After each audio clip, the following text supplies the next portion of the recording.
pressure cooker time for the AFC. We're going to go division by division with one guy each that we believe is under the most pressure, and it can be anyone employed by any of the teams, up to and including the owner. Let's start with the AFC East, your favorite division.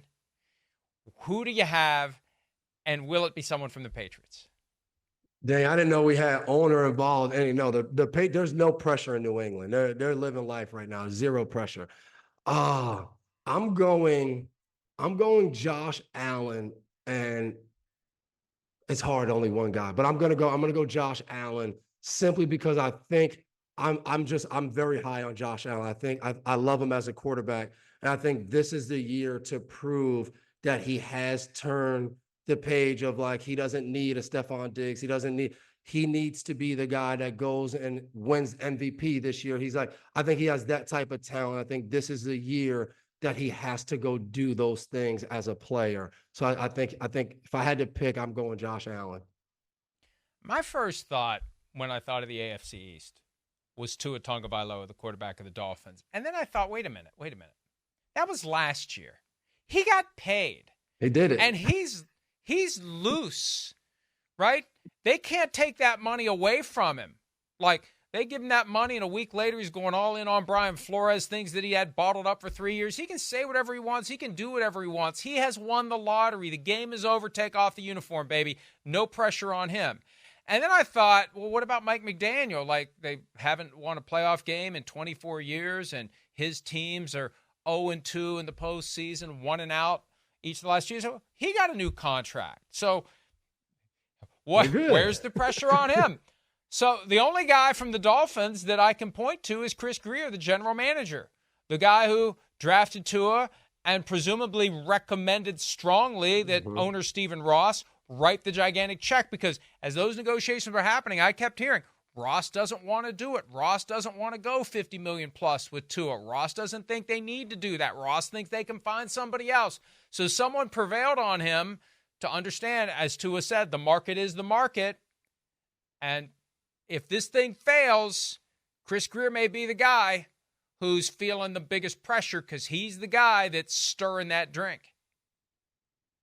And I agree. And I think even beyond that is Grier was a guy who stayed when Brian Flores got fired. It was basically what we just spoke about. It was, hey, in this situation, we think it's only the head coach. We think our GM is doing a good job. Our head coach is a problem. So you get to hire a new head coach. Like you say, you get to draft Tua. So yeah, I could definitely see that the pressure is on him for this team to not just be good in the regular season and not win a playoff game. Like they need to do more than what they've done the last few years.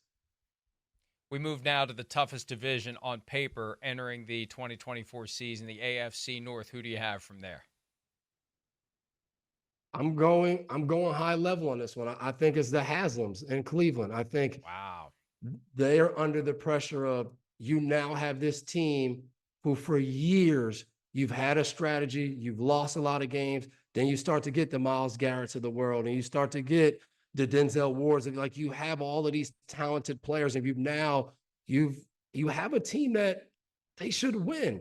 You decided to go all in and pay Deshaun Watson. You've done all these things that, have lined you up to be the team that you want to be. You're in a tough division. I get it. Cincinnati's good. Baltimore's good. But I think, like, this is the year you want to see the Cleveland Browns go and win and give that fan base what they've longed for years. And I think they're finally at that time. But all the decisions that have been made, the firings and the hirings of general managers, head coaches through the years, it just feels like Cleveland, like this. And like, even I would say last year, it felt like, all right, Cleveland's here. And then they go to Houston and they get killed by Houston in the playoff game, where you're like, all right, well, Deshaun Watson wasn't there. Flacco was a great story last year. But now, like, if Watson's out there, this is the team that you wanted to see. So I think they're under the pressure. And I think it falls on ownership, because this is now year after year that they're just not the team that fan base is dying to see.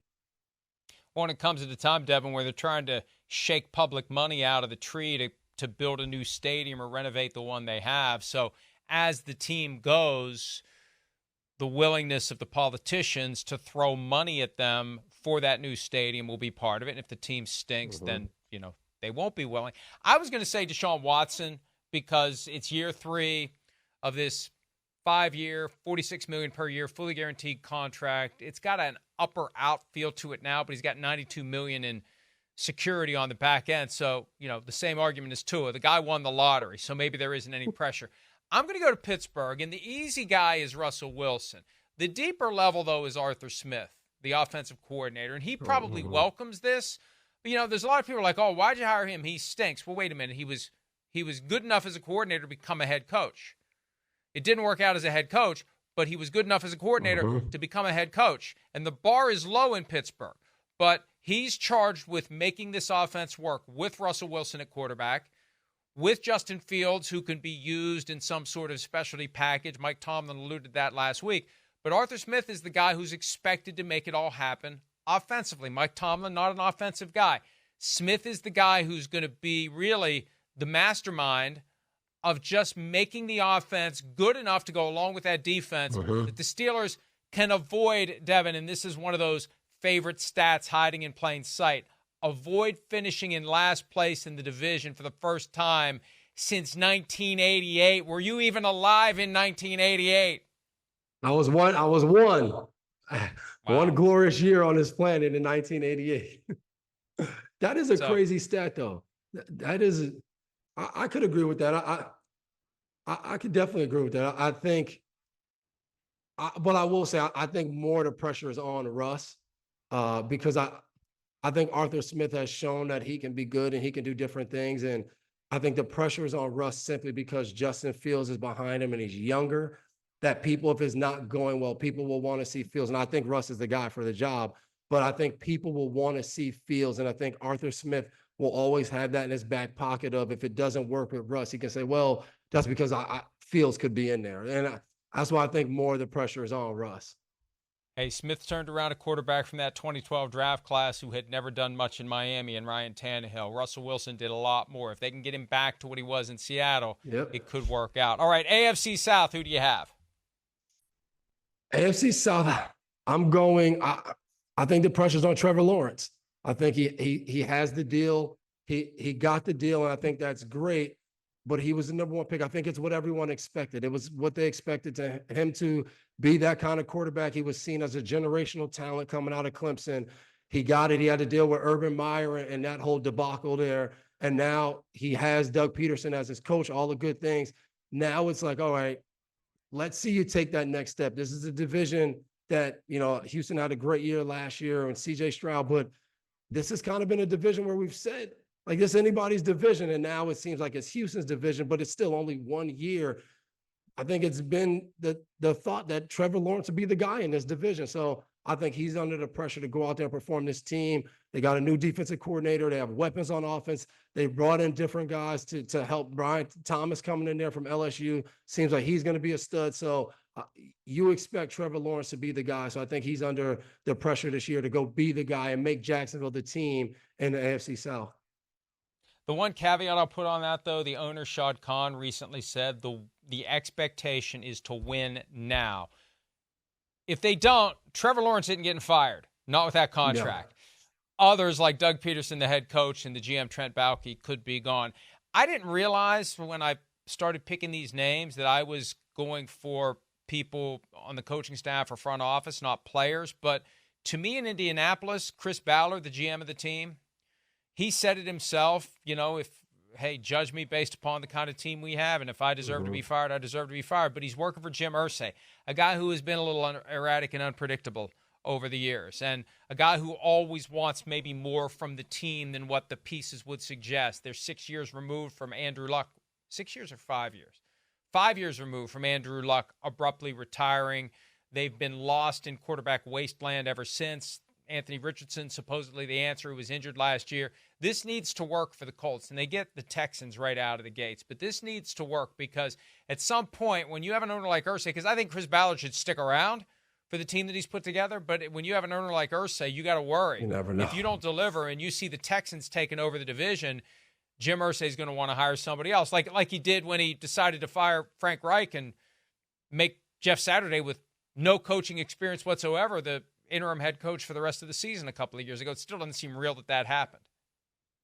And I'm always interested of what we talked about when it comes to the Jets of what is the feeling in the building on, does Steichen feel like he has the players to go win? Is it like, I'm always interested in, if you decide to move on from your general manager, do you have a feeling from your head coach that he doesn't have what he needs to be successful? Because that's what like you said it before, you think they're tied at the hip. I agree with that. So I'm always like, well, if Ballard's under pressure, does that mean that Steichen's under pressure? But it's like, Steichen can't be under pressure because what he did last year. So it's like, it strictly means that we feel like they don't have the players to be successful. So is it Richardson not being the guy that, you decide to draft him with I think it was the 4th pick in the draft, like that's who you decide to go with. So are we saying that decision's on you? Like that's the hardest thing for me to decipher of when an owner looks at his team. Does he decide that, no, my general manager didn't bring in the talents, or my coach didn't do his job with the talent that was brought in? So hard to figure out. But what I will say is everything I've ever heard about Irsay is that we have no idea what he might feel or what he might do going forward with that situation. All right, one division left in the AFC, Devin, the AFC West. Who's your selection from those 4 teams? This was tough because, like, a lot of people, like the Chiefs want to be a 3-peat, but I if they don't do that, I don't see pressure from trying to do something that hasn't been done. Like that's just like a great task to try to do. So for me, it's Sean Payton. I think it didn't work out with Russ, and if Russ is in Pittsburgh with Arthur Smith and it's successful and that team goes and wins, then we look back at Denver and we say, well, why couldn't you make it work with Russ? Like he is still a good player. And then you go get Bo Nix because it's like he's the guy that I need. I don't think it's pressure that they need to go and win the division or anything like that. I think it's the pressure of, this has to look good. This has to look like a good decision made, because last year it was like, all right, Russ has played better, but the defense gave up a lot of points. But you still walked away feeling like, wow, Denver could have been better if it just wasn't for Russell Wilson. And the truth of the matter is, he didn't play as bad ball as he played the year before. So it's like the pressure's on Peyton, because it's like everything got dictated when he got there. It was like, this is the guy we needed. We're going to trade to get him. He's the guy who's going to turn this franchise around. And I think this is a year you want to start to see it move in that direction and not just be a team that, finishes 3rd or 4th in the division, possibly behind Kansas City and the Chargers. Like, you don't want to see Harbaugh and the Chargers come in and right away they're better than the Broncos. The thing we don't know about the Broncos under their current ownership is how patient they will be. Mm-hmm. We do know that they have more than enough money from their Walmart connections to make a coaching change anytime they want. They've made enough money in the time we've been talking about Sean Payton being under pressure to pay for the buyout if they would move on. So, and again, Payton's got 3 years left on his contract and he'll be fine. But yeah, this is the year you want to see something moving in the right direction. They fired Nathaniel Hackett after 1 year. They didn't hire him. And how patient will they be with the people in place when they know they can just snap their fingers and go find somebody else? I'll go with Jim Harbaugh because he'll love it, right? He wanted to be on the elevator with the 15 people that was stuck in the hotel in Dallas. I feel bad I missed out on that. It's a test. He sees the pressure as a positive thing. To come in and do what he did with the 49ers in 2011, we turned a 6-10 team around like that and made them a fringe Super Bowl contender, almost there. Kyle Williams, couple of muff punts, or they would have been there right away, and then were there the next year. This is pressure that he wants. He relishes. He thrives in that kind of environment, and it's one of the reasons why he's gonna succeed. This is what the Chargers need. They need a kick in the ass. They need the defibrillator. They need anything they can to get this franchise to finally live up to what you would look at the players and say they should be pretty good. They should be better than they are. Harbaugh is the one that's going to be expected to do it, and I think he loves the pressure that goes along with it.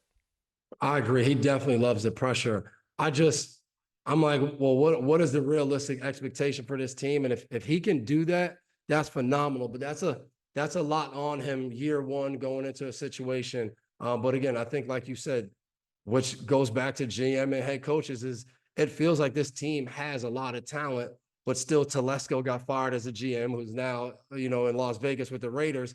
But it's so interesting of like, does he get under that scrutiny as a head coach? Hey, we brought you in. This team has talent. You need to win right now. But Harbaugh definitely feels like and seems like he's like, hey, that's why I'm here. I'll take it. So it'll be a fun watch to watch that team develop this year. Chargers-Raiders play this weekend. Raiders may wish they'd saved some of those 63 points from last year when they got everybody fired on that Thursday night debacle. Hi, it's Mike Florio. Thanks for watching PFT on YouTube. Hit subscribe for the latest news and analysis from Pro Football Talk.